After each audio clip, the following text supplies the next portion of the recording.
guys, and welcome back to JazzedTutorials, and today, this week, we are going to be doing yet another cool beach-themed text effect. We've done beach-themed text effects in the past. Some have been well received, some have just been like, eh. Hopefully you'll like this one just as much. It's almost summer, technically. Spring has arrived, but I feel like summer is upon us in a way, sort of, kind of. So I wanted to show you guys a really cool, summery inspired text effect.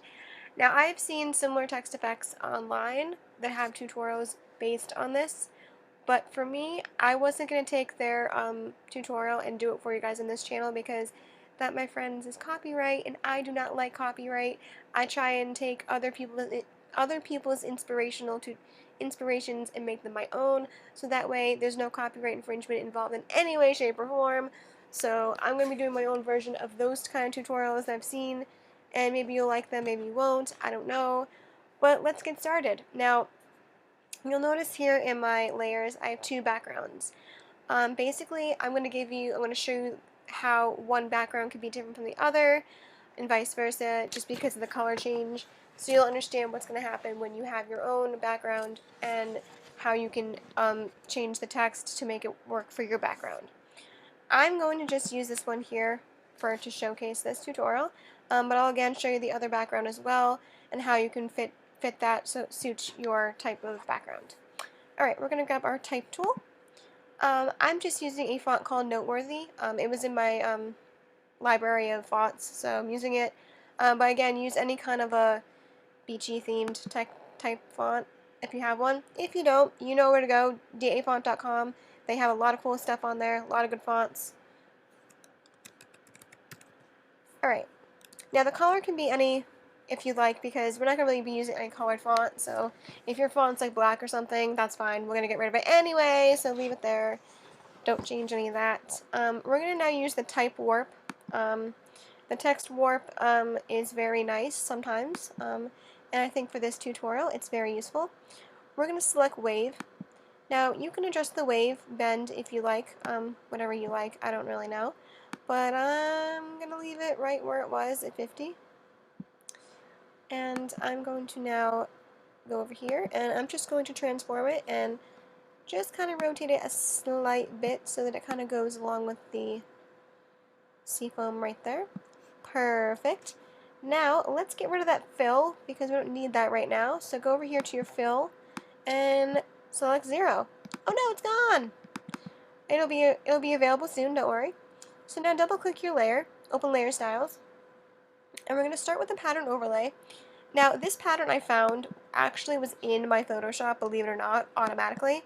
It was just sitting here. I thought, well, it's kind of a sandy type of texture, so I thought I'd use it.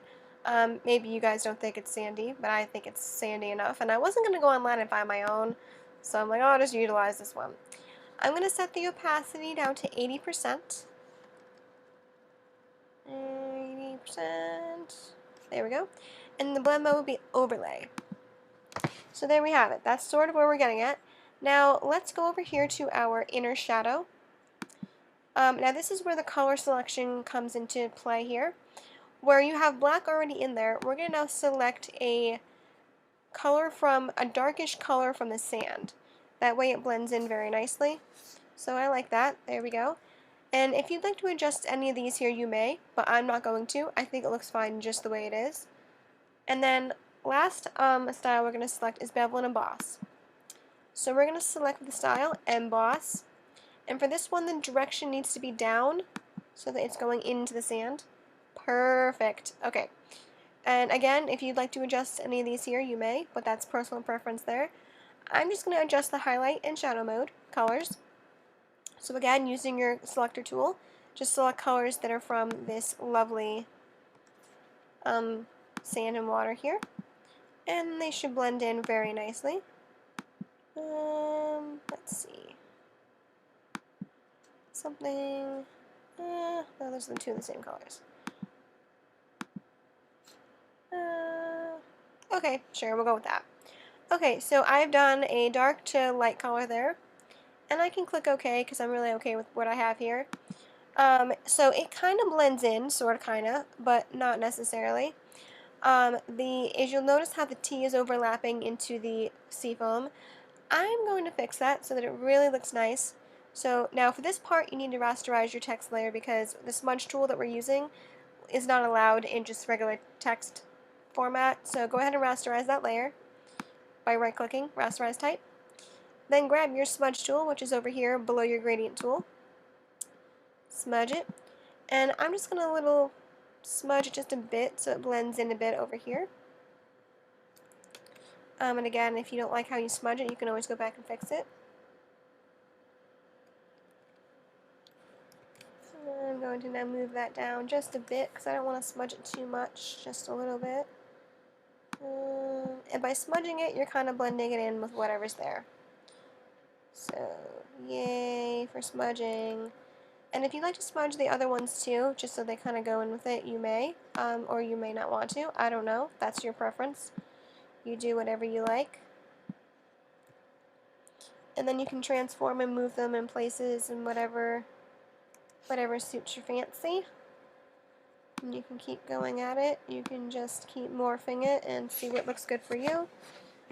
Sometimes the smudge tool blends in really nicely and makes it look really awesome, so that's also a plus. Alright, I like it like that. Now, some of you may say, hey, it looks kind of weird.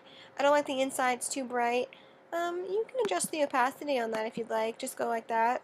So maybe like a 70% opacity on that, and it should be good. I mean, I think it looks pretty awesome, don't you think? Alright, now let me explain to you now about the next photo that I have in here as a background. Now, say your photo has a different hues, different colors, different things than mine does. Let me show you what you can do with that. So even though our layer is rasterized, it doesn't matter. I can still edit it and whatever, as you know. So let's get rid of this background here, and now let's go into our other background. This one's a bit lighter.